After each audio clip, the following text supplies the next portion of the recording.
शुरू होगी आतिशी पारी, भरोसेमंद आतिशी को मिला काम का इनाम। पहली बार विधानसभा पहुंची, अब सीएम की कुर्सी मिली। आम आदमी पार्टी आप के संयोजक अरविंद केजरीवाल की पहली पसंद आतिशी बनी है। बेहद नाजुक सियासी दौर में केजरीवाल ने उनको अपनी गद्दी सौंपी है। मुख्यमंत्री की दौड़ में अपने कई समकक्षों के साथ आतिशी ने वरिष्ठों को भी पीछे छोड़ दिया है। इसके पीछे की बड़ी वजह काम के साथ उनका अरविंद केजरीवाल का भरोसेमंद होना है। भरोसेमंद आतिशी को अपने काम का इनाम मिला है। दिल्ली की नई मुख्यमंत्री आतिशी असल में आम आदमी पार्टी की संस्थापक सदस्य हैं। वह जन लोकपाल आंदोलन का भी हिस्सा रही हैं। उनके पास सामाजिक, सियासी और शासकीय काम का अनुभव है। ऑक्सफोर्ड विश्वविद्यालय में पोस्ट ग्रेजुएट आतिशी गठन के साथ ही आपकी वैचारिक दिशा तय करने वाली कोर टीम का हिस्सा रही हैं। 2013 में आपने जब पहली बार दिल्ली चुनाव लड़ा, उस दौरान पार्टी की घोषणा पत्र समिति के सदस्य के तौर पर आतिशी का सक्रिय दखल रहा। इसके बाद से आतिशी लगातार पार्टी के लिए काम करती रही।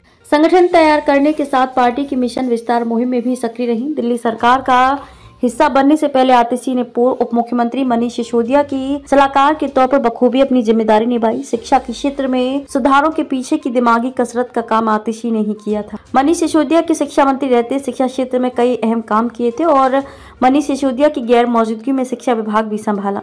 दूसरी तरफ आतिशी अपने मुखिया अरविंद केजरीवाल की विश्वास पात्र हैं। जेल में रहते हुए केजरीवाल और सरकार के संवाद सूत्र के तौर पर आतिशी ने काम किया। इस दौरान उन्होंने मीडिया में सरकार के साथ पार्टी का मजबूती से पक्ष रखा। ये केजरीवाल का भरोसा ही था, जिसमें उन्होंने जेल एलजी को लिखे गए इकलौते पत्र में आतिशी से स्वतंत्रता दिवस पर 15 अगस्त को झंडारोहण कराने की अपील की। इसके अलावा दिल्ली में जल संकट गहराने पर सीएम ने आतिशी को अनशन पर बैठने की सलाह दी। सरकार का हिस्सा बनने से पहले पर्दे के पीछे की अहम किरदार रही आतिशी। आपकी 2015 और 2020 की दोनों सरकारों में आतिशी ने मनीष सिसोदिया के साथ मिलकर दिल्ली में होने वाले शिक्षा सुधारों पर नजदीक से काम किया। इसका जमीन पर असर भी दिख रहा है। वहीं जेल जाने के बाद जब सिसोदिया ने मंत्री पद से इस्तीफा दिया तो आतिशी को मार्च 2023 में कैबिनेट में शामिल किया गया। शिक्षा विभाग के साथ उनको लोक निर्माण, बिजली और पर्यटन जैसे महत्वपूर्ण विभाग दिए गए। वह मौजूदा समय में 13 प्रमुख विभागों की देखरेख कर रही थी और सबसे ज्यादा विभाग आतिशी के पास थे। अब एक बार फिर से आप और उसके संयोजक अरविंद केजरीवाल ने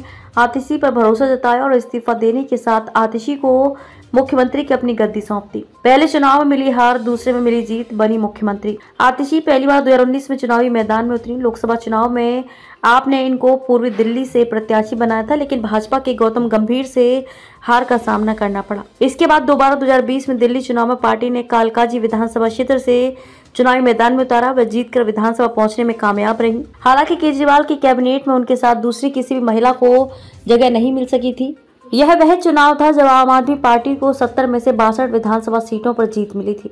इनमें से 8 महिला विधायक थीं, लेकिन वक्त के साथ साथ दिल्ली के राजनीतिक हालात भी बदले और अब वह मुख्यमंत्री बनने जा रही हैं। स्कूलों के बुनियादी ढांचे में किया बदलाव। दिल्ली में आपकी दोनों बहुमत की सरकारों में आतिशी ने पहले पर्दे के पीछे रहकर और बीते करीब 1 साल से बतौर शिक्षा मंत्री दिल्ली के सरकारी स्कूलों के बुनियादी ढांचे को बेहतर बनाने में महत्वपूर्ण भूमिका निभाई।